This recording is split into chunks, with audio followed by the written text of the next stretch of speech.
모임에서 서로 인사를 나누게 되었습니다. 첫 번째 목사님이 일어나서 자기 이름을 밝히는데 자기는 하나님 하씨 하아무개 목사입니다 그러더라고요. 다음 목사님이 일어나더니까는 저는요 주 예수 주씨 주아무개 목사입니다 그렇게 소개를 합니다. 세 번째 목사님이 일어나더니까는 또 뭐라 그러나 하여튼 자기는 지저스 지씨 지아무개 목사라고 그래요. 그 다음 목사님이 일어나더니만은 자기는 임아무개 목사라고 그러면서, 그래서 저는 속으로 생각했죠. 임씨는 없다. 그냥 그저 당신은 그저 임 목사라 그러겠지. 그랬더니 웬걸요? 자기는 임마누엘 임씨라는 거예요. 그래서 그럴 수도 있구나. 그런데 제 차례가 되었는데 뭐 김씨는 성경에 없잖아요, 그죠? 그래서 참 뭐 될 말이 없고 그래서 그렇다고 또 그냥 그저 말 수는 없고 그래서 가만히 생각하니까 여호야김 왕이 있더라고요, 유다 왕, 그죠? 여호야김 별 볼 일 없는 왕이긴 하지만 그래도 여호야김 김씨 김태환 목사입니다. 그렇게 인사를 했습니다만은 여러분들은 무슨 성씨입니까? 경주 김씨도 있고 김해 김씨도 있고 여러 성씨들이 있죠. 정말 우리가 어디에 소속된 자인가? 예전에는 이 본관이라고 그랬나요? 굉장히 많이 따지고 그랬죠. 근데 그건 단순히 성씨의 문제가 아니라 어디 소속이냐, 그것을 따지는 것이죠. 그래서 어디에 소속이냐에 따라서 어떻게 살아가느냐 하는 것이 좌우된다고 하는 것입니다. 정말 우리는 어디 소속이라고 당당하게 나를 소개할 수 있겠습니까? 예수 그리스도를 주님으로 모시고 살아가는 우리가 그리스도에 속한 그리스도인이요, 우리 교회가 하나님께 속한 하나님의 교회가 아니라고 한다면 우리는 무슨 소망이 있으며 무슨 의미가 있겠습니까? 오늘 9절 말씀 보면 이렇게 말씀하죠. 너희를 불러 그의 아들 예수 그리스도 우리 주와 더불어 교제하게 하시는 하나님은 미쁘시도다. 하나님은 미쁘시도다. 미쁘다는 말이 무슨 뜻입니까? 믿음직하다, 신뢰하다, 믿었다라는 의미죠. 그러니까 하나님은 신뢰할 만한 분이시요 믿을 수 있는 분이시다라는 의미입니다. 그렇습니다.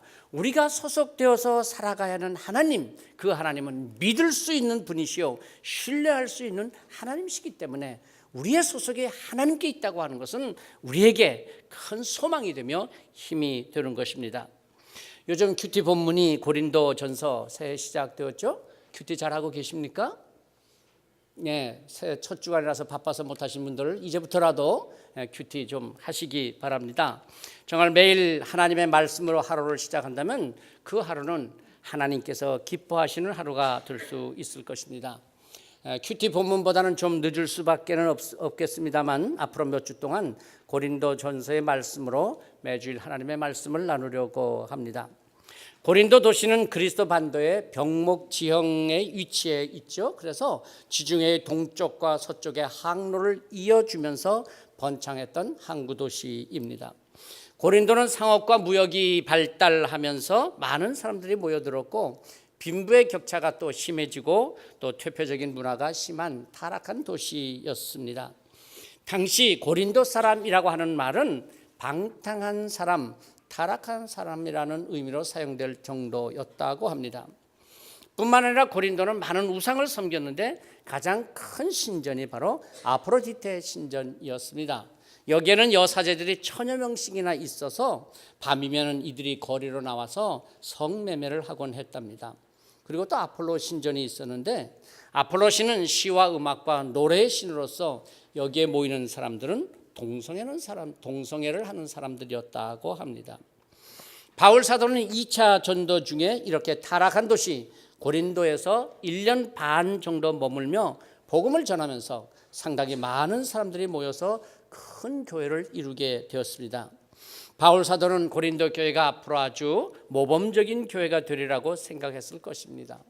그런데 그가 떠나고 나서 고린도 교회는 바울 사도와의 생각과는 전혀 다른 일들이 교회 안에서 일어나고 있었습니다. 복음을 받아들이고 이제 믿음으로 살겠다고 결단했던 많은 사람들이 모였지만 그들이 교회에 들어와서는 여전히 이전에 살던 그런 생활 방식을 그대로 가지고 교회 생활을 했습니다. 복음을 믿기는 하지만은 그러나 그들의 생활 방식이 바뀌지 않음으로써 교회 안에서의 세속적인 일들, 복음을 변질시키는 일들, 비윤리적이고 도덕적인 일들이 고린도 교회에서 일어나게 되었던 것입니다. 여기서 중요한 점은 고린도 교회에 모인 성도들이라고 하는 저들이 생활 방식의 변화, 소위 라이프 스타일의 변화가 있어야 했는데 그렇지 못한 성도들이 많이 있었다는 것입니다. 교회에 많은 사람들이 모였다고 해서 교회라고 하는 것은 아니죠. 모인 사람들이 곧 성도들로서의 생활 방식이 복음으로 변화되어야 한다는 말입니다. 에베소에서 복음을 전하고 있었던 바울 사도는 고린도 교회 성도들 중에서 생활 방식의 변화가 없는 이런 성도들로 인해서 교회 안에 비신앙적인 일들이 많이 일어나고 있다는 마음 아픈 소식을 듣고 바로 편지를 써서 보냈는데 그것이 바로 고린도전서입니다. 바울 사도는 고린도전서에서 우리가 받은 복음의 본질이 무엇이며 예수 그리스도의 십자가와 부활이 무엇을 가르쳐 주는지를 자세하게 분명하게 설명해 주고자 했습니다. 당시 고린도 교회에서 일어난 문제들은 고린도 교회 성도들만이 아니라 사실 오늘 이 시대를 살아가는 우리 모든 성도들, 예수 그리스도를 주님으로 모셔드리고 믿음으로 살기로 다짐한 우리들도, 그런데 복음과 십자가의 정체성을 잃어버리고 세상에서 받은 그 영향력으로 인해서 여전히 세속적인 가치관을 가지고 복음적인 가치관인 것처럼 지키며 살아가는 우리들, 그래서 우리는 고린도전서의 말씀을 다시 한번 묵상하며 깊이 생각해 보고자 하는 것입니다. 예수님께서 제자들에게 말씀하셨지 않습니까? 누구든지 나를 따라오려거든 자기를 부인하고 자기 십자가를 지고 나를 따를 것이니라. 그런데 예수님을 따르는 우리가 정작 우리의 신앙생활에서 져야 할 자기 십자가가 힘들고 부담스럽고 어렵다고 해서 그 자기 십자가를 내려놓게 되었을 때는 우리의 신앙이 얼마나 변질될 수 있는지를, 교회에서 자기 십자가를 져야 한다는 이 사명을 기억하지 못하고 교회 생활을 할 때 그 교회에서 하나님의 영광이 떠나고 하나님의 영광이 떠난 자리에 사람의 영광이 드러나기 시작할 때 교회가 얼마나 잘못될 수 있는지를 잘 보여주고 있는 말씀들이 바로 고린도전서의 말씀입니다. 십자가의 능력이 사라졌기 때문이 아닙니다. 말씀의 능력이 쇠하여졌기 때문이 아닙니다. 십자가와 말씀의 능력이 사람들로 인해서 왜곡되어질 때 십자가와 말씀이 오히려 신앙생활에 무서운 대적자가 될 수도 있다고 하는 것을 보여주고 있습니다. 그러므로 우리가 고린도전서 말씀을 나누면서 그리스도의 십자가의 능력을 회복하고 하나님께 올려드려야 할 영광을 올려드림으로써 우리의 신앙생활이 세상에 물들지 아니하고 오히려 세상을 복음으로 변화시키는 복음의 능력을 회복할 수 있어야 하겠습니다. 오늘은 먼저 두 가지 주제의 말씀을 드리려고 합니다. 첫째는 부르심이요, 둘째는 판단입니다. 바울 사도는 1, 2절에서 말씀하시기를 고린도 교회 성도들을 하나님의 부르심을 받은 자들이라고 하면서 또한 자기 자신에 대해서도 그리스도 예수의 부르심을 받은 자라고 말합니다. 여기에 중요한 말씀이 있습니다. 하나님의 부르심을 받았다라는 말입니다. 하나님의 뜻을 따라 그리스도 예수의 사도로 부르심을 받은 바울과 형제 소스데네는 고린도에 있는 하나님의 교회, 곧 그리스도 예수 안에서 거룩하여지고 성도라 부르심을 받은 자들과 또 각처에서 우리의 주 곧 그들과 우리의 주 되신 예수 그리스도의 이름을 부르는 모든 자들에게 하나님의 은혜와 평강의 인사를 전하고 있습니다. 부르심은 내가 선택한 것이 아닙니다. 하나님께서 나를 부르셨다고 하는 주권에 대한 하나님의 주권을 고백하는 것입니다. 내가 사도가 된 것은 내 능력으로 된 것이 아니라 하나님께서 나를 부르시고 나를 사도로 세우셨다라는 것, 모든 주권이 전적으로 하나님께 있습니다 라는 고백입니다. 그렇기 때문에 부르심에 순종한다는 것은 하나님의 모든 주권이 전적으로 하나님께 있고 절대적인 그 하나님의 권위를 인정하는 것이기 때문에 싫다, 못한다, 아니다, 거절할 수 있는 것이 아니라는 것입니다. 나를 지으시고 이 땅에 보내신 하나님께서, 절대적인 권한을 갖고 계신 하나님께서 나를 부르셨다고 하는데 무슨 이유나 무슨 변명이 있겠냐는 것이죠. 하나님께서 나를 부르셨으니 나는 순종한다고 하는 겸손이 그 속에 있는 것입니다. 바울 사도는 늘 말합니다. 나는 자랑할 것이 없습니다. 왜냐하면 하나님께서 나를 부르셨기 때문인 것입니다. 그러나 또한 그는 사도라는 아주 강한 자부심을 가지고 복음을 전했습니다. 그러나 사실 바울 사도는 12사도들 중에 한 사람이 아니지 않습니까? 바울은 사실 복음을 전하는 내내 사람들로부터 내가 무슨 사도냐는 그런 비난과 또 비판을 받았습니다. 그러나 그는 그때마다 자신을 사도라고 변호하는 말을 많이 했습니다. 바울이 어떻게 자신을 사도라고 말할 수 있었던 것입니까? 그는 사람의 부름을 받은 것이 아니라 하나님의 부르심을 받았고 예수님께서 직접 나타나서 나를 부르셨기 때문에 내가 복음을 전하는 사도다라는 자부심을 가졌습니다. 하나님의 부르심에는 자랑할 것도 없지만 그러나 해야 할 것이 있다고 하는 대단한 고백이 곧 부르심입니다. 여러분 이 말씀을 잘 기억해 들으셨습니까? 자부심이란 뭐라고요? 자랑할 것도 없지만 그러나 그 부르심에는 뭐가 있다고요? 해야 할 일이 있어서 부르셨다고 하는 것입니다. 그냥 부르는 사람 없습니다. 심심해서 불러보는 사람은 없습니다. 하나님의 부르심에는 내가 자랑할 것 내놓을 것은 없다 할지라도 그러나 하나님께서 나를 부르셔서 해야 할 일을 맡기신다고 하는 고백이죠. 고 가는 목사님께서는 제자도에 관한 책에서 교회에 대해서 이렇게 말씀했습니다. 교회는 세상에서 부르심을 받은 하나님의 백성이며 동시에 세상에 보냄을 받은 그리스도의 제자들이다. 교회는 두 가지 존재라고 하는 것입니다. 하나는 하나님께 부름받은 존재이고 또 하나는 세상에 보냄받은 존재라고 하는 것입니다. 우리가 얼마나 하나님의 부름을 받은 존재라고 하는 의식을 갖고 또한 하나님으로부터 이 세상에 보냄을 받은 자라고 하는 의식을 갖고 교회 생활을 하며 살아가고 있습니까? 바울 사도는 바울 사도 자신과 고린도 교회 성도들과의 관계도 이 하나님의 부르심 속에서 보았습니다.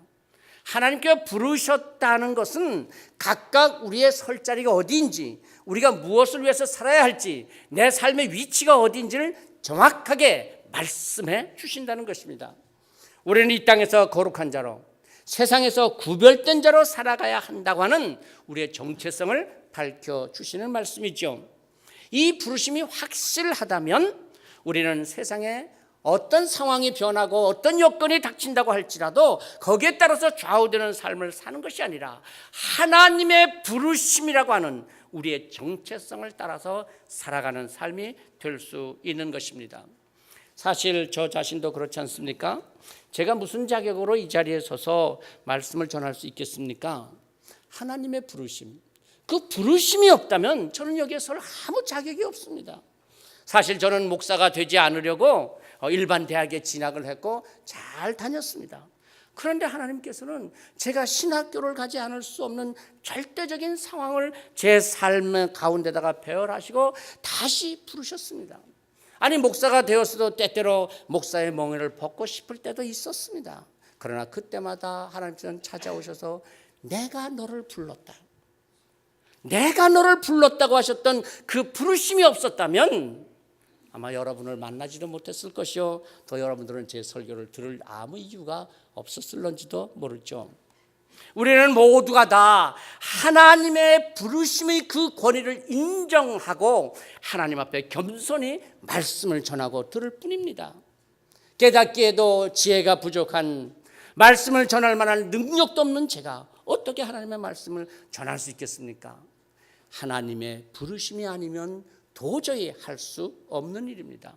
아니 저뿐만이겠습니까? 우리 모두가 다 오직 하나님의 그 부르심, 하나님의 부르심을 받아서 살아가는 사람들이요 하나님의 부르심을 받은 공동체로서의 경서교회를 세워가는 것입니다.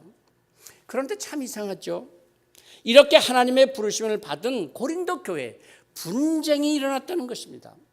고린도 교회는 유난히 많은 은사들, 하나님의 능력이 나타났습니다. 병 고치는 은사, 방언하는 은사, 예언하는 은사 등 많은 은사들이 있었는데 이 은사라는 것은 하나님의 능력 아닙니까? 그렇다면 하나님의 능력으로 나타나는 일들이 하나님의 영광을 드러내야 하는데 오히려 교회가 시끄러워졌습니다. 분란이 일어났습니다. 왜 그랬을까요? 하나님의 은사를 가지고 하나님의 영광을 나타내지 아니하고 사람의 능력을 자랑하고 사람의 영광을 나타내고 받으려 했던 것입니다. 그래서 서로 자기 믿음이 옳다고 주장하기 시작했던 것이죠. 11절 말씀에 바울 사도는 이렇게 씁니다. 내 형제들아, 글로웨의 지편으로 너희에 대한 말이 내게 들리니 곧 너희 가운데 분쟁이 있다는 것이라. 바울 사도가 고린도 전서를 쓰게 된 이유가 바로 여기에 있었습니다. 너희 가운데 분쟁이 있다는 것을 들었다는 것입니다. 이어지는 12절 말씀에 보면은 고린도 교회는 바울파, 아볼로파, 게바파, 그리스도파라고 부를 수 있는 이런 파벌들이 있어서 서로 나누어지고 분쟁하고 있었던 것입니다. 바울 사도가 이 편지를 보낸 것은 그래 너희들 중에 누가 옳다 누가 그르다 그런 옳고 그름을 따지기 위해서 보냈던 것이 아니었습니다. 2절 말씀에 보면 고린도에 있는 하나님의 교회 곧 그리스도 예수 안에서 거룩하여지고 성도라 부르심을 받은 자들과 또 각처에서 우리 주 곧 그들과 우리의 주 되신 예수 그리스도 이름을 부르는 모든 자들에게 이 편지를 보낸다 그랬지 않습니까? 바울 사도는 고린도 교회가 사람의 수고와 애씀으로 세워지는 것이 아니요 하나님께서 부르셔서 세상 가운데서 거룩하게 살기 위해서 힘쓰는 너희들 그리고 성도라고 부름을 받은 너희들을 통해서 세워지는 고린도 교회라고 말씀하고 있는 것입니다. 교회는 어떤 사람의 주장에 따라서 세워지는 것이 아니라 성도들 곧 그리스도 예수 안에서 자신을 거룩하게 세워가는 자들 거룩하게 살기 위해서 예수의 이름을 부르는 모든 자들이 모인 너희들 여기에 곧 하나님의 교회가 세워진다는 것입니다. 목회를 하면서 많은 사람들을 대하고 또 여러 가지 일들을 겪으면서 깨닫게 된 것들 중에 이런 것이 있었습니다. 옳은 것이 꼭 옳은 것만은 아니다. 여러분 어떻게 생각하십니까? 옳은 것이 꼭 옳은 것만은 아닙니다.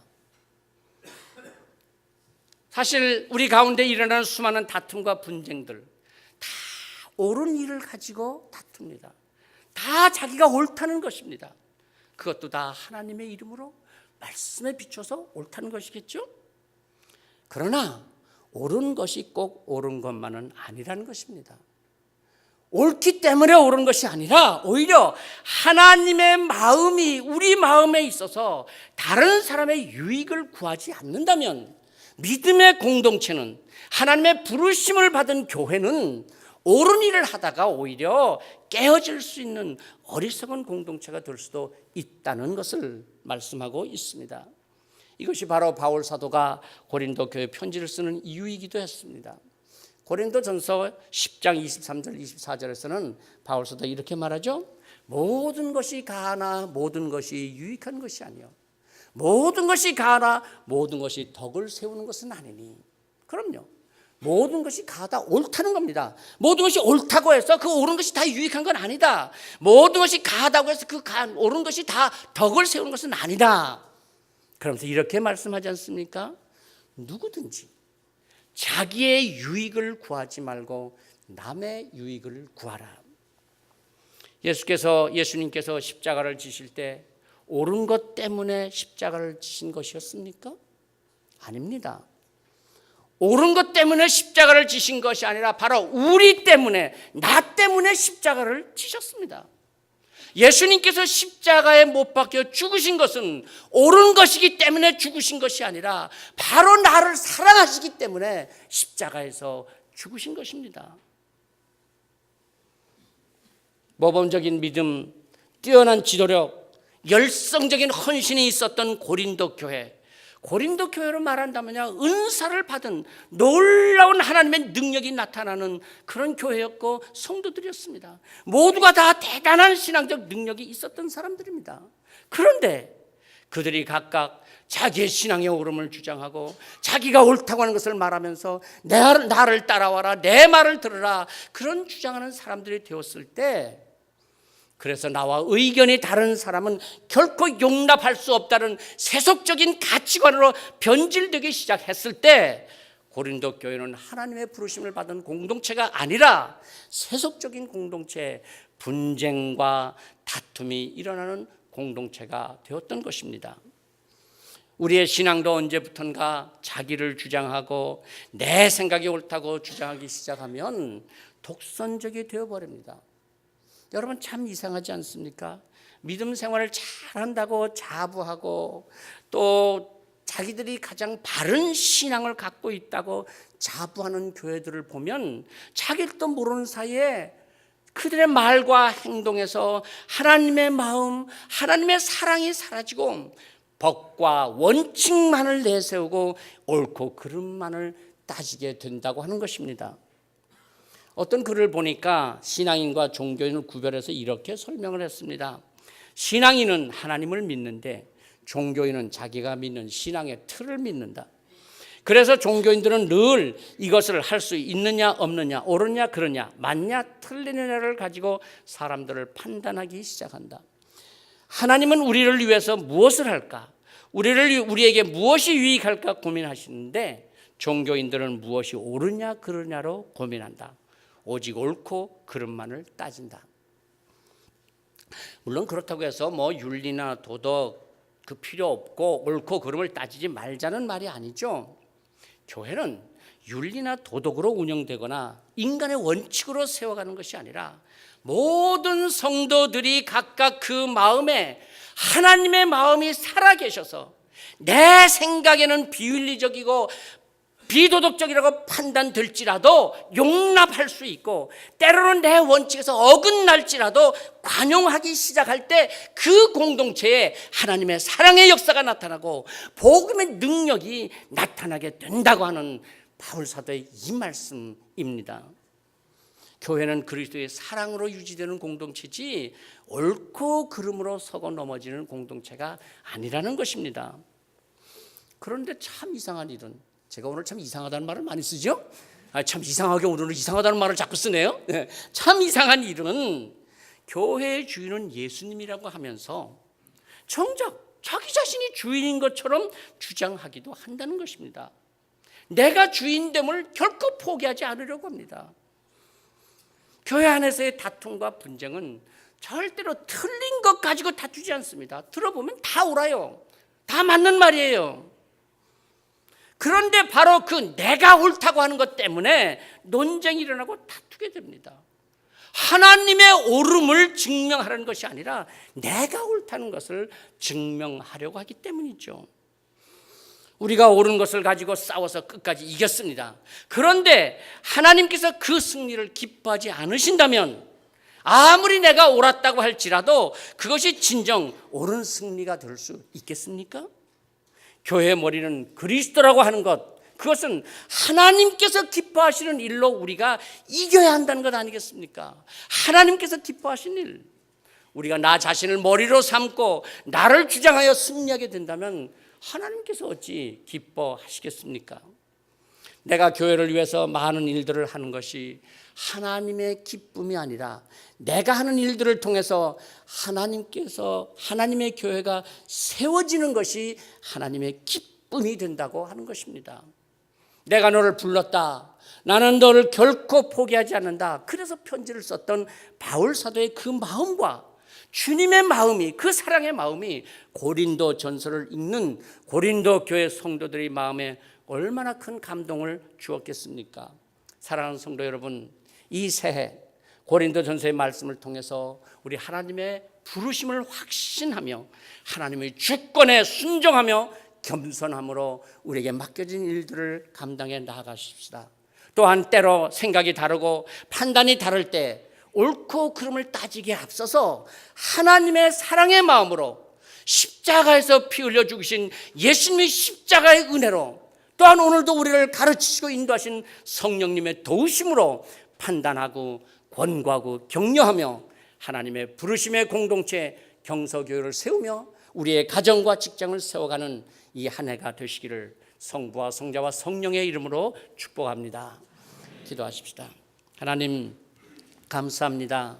정말 저희를 부르셔서 하나님의 자녀로 삼아주시고 저희를 부르셔서 경서교회 부르심의 공동체를 이루게 하시고 또 저희들을 통해서 영광을 받으시며 하나님의 뜻을 이루게 하시는 것을 감사드립니다.